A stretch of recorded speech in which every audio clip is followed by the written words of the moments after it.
Selamat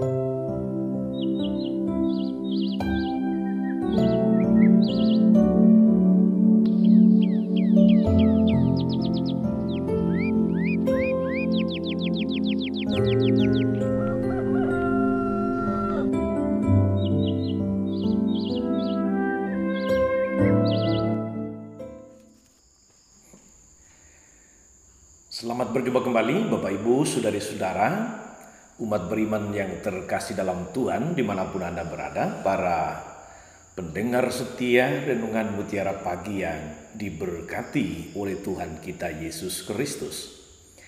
Selamat berjumpa kembali dalam Renungan Mutiara Pagi pada hari Kamis tanggal 25 Maret 2021 bersama saya Romo Agus CSSR. Saya ingin mengajak Bapak Ibu Saudari-saudara hari ini merenungkan Injil Lukas bab 1 ayat 26 sampai 38. Dalam nama Bapa dan Putra dan Roh Kudus. Amin. Dalam bulan yang ke-6, Allah mengutus malaikat Gabriel ke sebuah kota di Galilea bernama Nazaret kepada seorang perawan yang bertunangan dengan seorang bernama Yusuf dari keluarga Daud. Nama perawan itu Maria. Ketika masuk ke rumah Maria, malaikat itu berkata, "Salam, hai engkau yang dikaruniai, Tuhan menyertai engkau." Maria terkejut mendengar perkataan itu, lalu bertanya dalam hatinya, apakah arti salam itu? Kata malaikat itu kepadanya, "Jangan takut hai Maria, sebab engkau beroleh kasih karunia di hadapan Allah. Sesungguhnya engkau akan mengandung dan akan melahirkan seorang anak laki-laki, dan hendaklah engkau menamai dia Yesus. Ia akan menjadi besar dan akan disebut anak Allah yang maha tinggi. Dan Tuhan Allah akan mengaruniakan kepadanya tahta Daud bapa leluhurnya. Ia akan menjadi raja atas kaum keturunan Yakub sampai selama-lamanya. Dan kerajaannya tidak akan berkesudahan." Kata Maria kepada malaikat itu, "Bagaimana hal itu mungkin terjadi karena aku tidak bersuami?" Jawab malaikat itu kepadanya, "Roh Kudus akan turun atasmu, dan kuasa Allah yang Maha Tinggi akan menaungi engkau. Sebab itu anak yang akan kau lahirkan itu akan disebut kudus, anak Allah. Dan sesungguhnya Elisabet sanakmu itu, ia pun sedang mengandung seorang anak laki-laki pada hari tuanya, dan inilah bulan yang ke-6 bagi dia yang disebut mandul itu. Sebab bagi Allah tidak ada yang mustahil." Maka kata Maria, "Sesungguhnya aku ini adalah hamba Tuhan, jadilah padaku seperti perkataanmu itu." Lalu malaikat itu meninggalkan dia. Demikianlah Injil Tuhan. Saudari-saudara, umat beriman terkasih dalam Tuhan, para pendengar setia Renungan Mutiara Pagi yang diberkati oleh Tuhan kita Yesus Kristus. Kita ada dalam minggu sengsara, tapi kita merayakan kabar sukacita. Hari Raya Kabar Sukacita. Pertanyaannya saudari-saudara, mengapa Hari Raya Kabar Sukacita dirayakan setiap tanggal 25 Maret? Kalau ada yang tahu silahkan menuliskan dalam komentar di bawah video ini.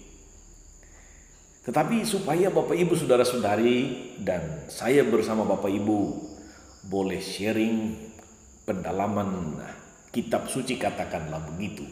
Sebetulnya itu alasan yang sangat praktis. usia kandungan seorang ibu itu menurut ilmu biologi 9 bulan. Nah, kita tinggal hitung saja.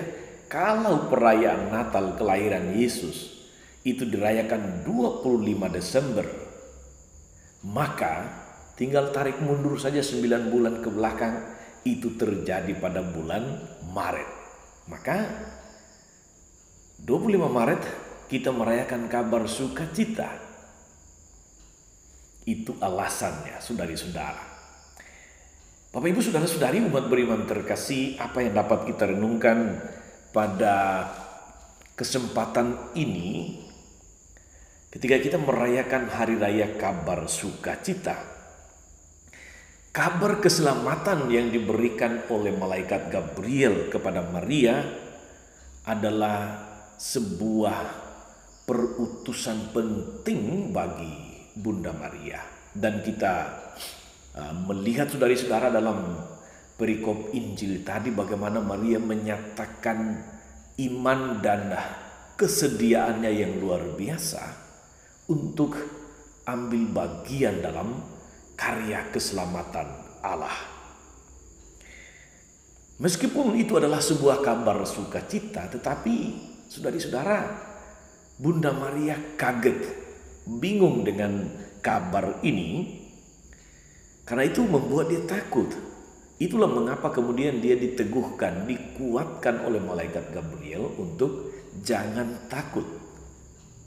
Engkau beroleh kasih karunia dari Allah karena engkau akan mengandung dan melahirkan putra Allah dari Roh Kudus. Saudari-saudara,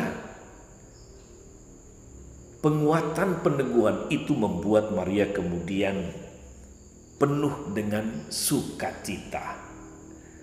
Tetapi ini bukan soal sukacita atau kebahagiaan sebagaimana kalau kita senang, kalau kita happy. Bukan sukacita dalam arti itu, bukan bahagia dalam arti itu. Yang dirasakan oleh Bunda Maria setelah diteguhkan oleh malaikat Gabriel adalah sukacita iman. Bukan happy karena mendapatkan katakanlah bonus, bukan senang-senang karena mendapatkan mungkin usahanya berhasil, bukan dalam arti itu. Perasaan sukacita Bunda Maria lebih dalam, yaitu sukacita iman. Ia mengalami sukacita karena Tuhan memberi dia kesempatan, memberi dia kepercayaan, memberi dia perutusan untuk bekerja sama dengan Tuhan, membawa keselamatan dalam dan melalui dirinya. Sang keselamatan itu adalah Immanuel, Yesus yang kita imani. Saudari-saudara umat beriman terkasih dalam Tuhan, Immanuel, Yesus, Allah yang beserta kita, hadir dalam diri Bunda Maria yang sangat sederhana. Tapi dia juga, Immanuel itu, hadir dalam diri setiap orang beriman, setiap orang yang percaya kepadanya seperti Bunda Maria.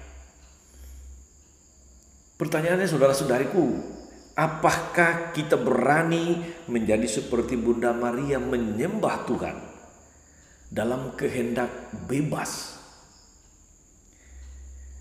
Dengan kehendak bebas saudara-saudara, kita seringkali justru menolak untuk menerima beban hidup, menerima perutusan dan tanggung jawab iman. Seringkali kita menolak. Kita tidak mau susah-susah. Kalau ada pilihan mudah, untuk apa susah? Itu seringkali pola pikir manusiawi kita. Itu mengapa kemudian kita menolak menerima beban hidup, misalnya ketika pasangan kurang setia, pasangan hidup khilaf, ketika anak nakal atau terlibat dalam sebuah masalah, apakah itu pergaulan bebas, narkoba, dan sebagainya. Ketika pekerjaan atau usaha tidak berhasil, kita tergoda untuk menjadi kurang percaya akan kasih Tuhan. Kita mogok, kita komplain kepada Tuhan. Hari ini saudara-saudari, dalam momentum perayaan kabar sukacita, Bunda Maria menjadi inspirasi, menjadi teladan, tapi lebih dari itu Bunda Maria menjadi model beriman kita. Bunda Maria menjadi teladan luar biasa, seorang pengikut Kristus yang sejati, yang mau menerima, yang mau ambil bagian di dalam kehendak bebasnya, supaya rencana Tuhan berhasil, supaya kehendak Allah terjadi. Disinilah letak sebetulnya penyangkalan diri kita, yang merupakan bagian dari tanggung jawab iman, supaya kehendak Tuhan yang terjadi. Oleh karena itu saudara-saudari, mari kita membuka diri, bekerja sama dengan Tuhan untuk menerima proses-proses yang dilakukan Tuhan atas hidup, atas rencana, atas diri kita, atas keluarga kita. Kita terima dengan sabar penuh percaya seperti Bunda Maria. Mari kita katakan kepada diri kita sendiri, aku ini hamba Tuhan. Kami ini hamba Tuhan. Keluarga kami ini adalah hamba Tuhan. Jadilah pada kami, jadilah padaku seperti yang Engkau kehendaki. Itulah penyerahan diri penuh iman, supaya kehendak Tuhan terjadi. Suka duka, salib selalu ada di sepanjang perjalanan hidup kita. Selalu ada dalam setiap status hidup apapun. Mau menjadi imam, biarawan, biarawati, mau menjadi bapak dan ibu dalam keluarga.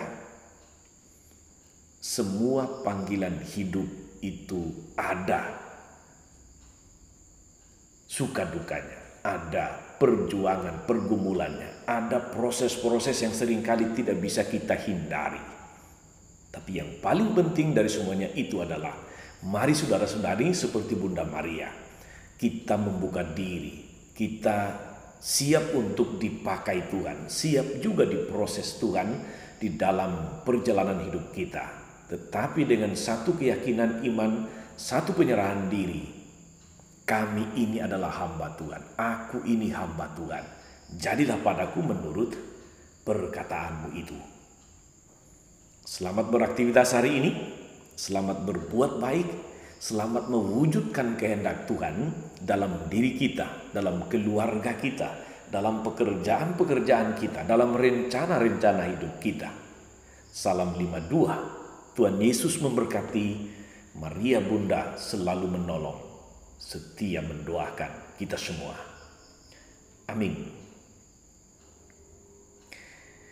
Allah Bapa yang penuh kasih, kami bersyukur karena Engkau sungguh mengasihi kami dan mengundang kami untuk ambil bagian di dalam karya keselamatan.